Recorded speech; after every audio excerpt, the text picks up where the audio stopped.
Matthew chapter 8. Large crowds followed Jesus as he came down the mountainside. Suddenly a man with leprosy approached him and knelt before him. "Lord," the man said, "if you are willing, you can heal me and make me clean." Jesus reached out and touched him. "I am willing," he said. "Be healed." And instantly the leprosy disappeared. Then Jesus said to him, "Don't tell anyone about this. Instead, go to the priest and let him examine you.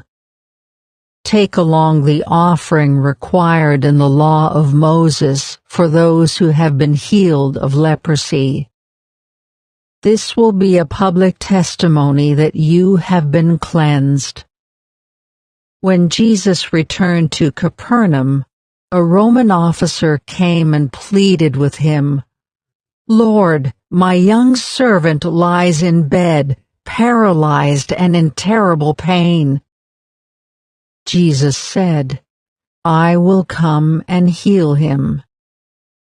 But the officer said, "Lord, I am not worthy to have you come into my home. Just say the word from where you are, and my servant will be healed. I know this because I am under the authority of my superior officers, and I have authority over my soldiers. I only need to say, 'Go,' and they go, or 'Come,' and they come. And if I say to my slaves, 'Do this,' they do it."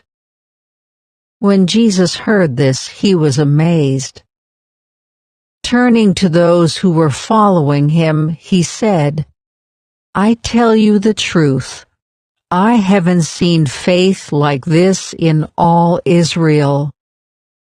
And I tell you this, that many Gentiles will come from all over the world, from east and west, and sit down with Abraham, Isaac, and Jacob at the feast in the kingdom of heaven. But many Israelites, those for whom the kingdom was prepared, will be thrown into outer darkness where there will be weeping and gnashing of teeth." Then Jesus said to the Roman officer, "Go back home. Because you believed, it has happened." And the young servant was healed that same hour. When Jesus arrived at Peter's house, Peter's mother-in-law was sick in bed with a high fever. But when Jesus touched her hand, the fever left her. Then she got up and prepared a meal for him.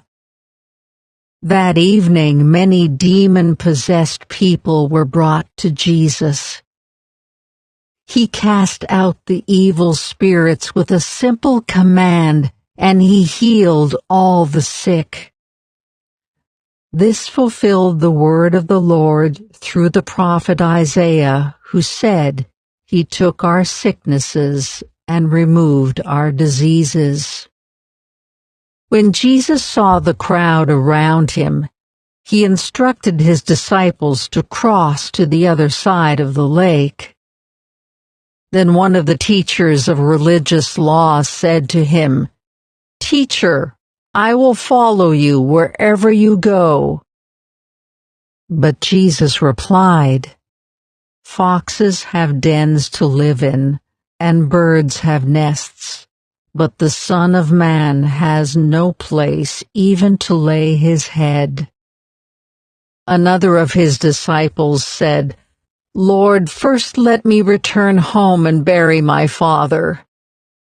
But Jesus told him, "Follow me now. Let the spiritually dead bury their own dead." Then Jesus got into the boat and started across the lake with his disciples.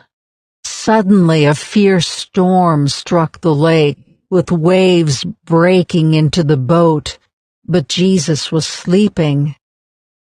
The disciples went and woke him up, shouting, "Lord, save us, we're going to drown." Jesus responded, "Why are you afraid? You have so little faith."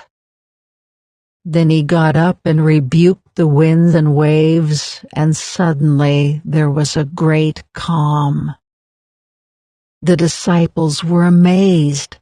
"Who is this man?" they asked. "Even the winds and waves obey him." When Jesus arrived on the other side of the lake, in the region of the Gadarenes, 2 men who were possessed by demons met him. They came out of the tombs and were so violent that no one could go through that area. They began screaming at him, "Why are you interfering with us, Son of God? Have you come here to torture us before God's appointed time?" There happened to be a large herd of pigs feeding in the distance, so the demons begged, "If you cast us out, send us into that herd of pigs." "All right, go," Jesus commanded them. So the demons came out of the men and entered the pigs, and the whole herd plunged down the steep hillside into the lake and drowned in the water. The herdsmen fled to the nearby town, telling everyone what happened to the demon-possessed men. Then the entire town came out to meet Jesus, but they begged him to go away and leave them alone.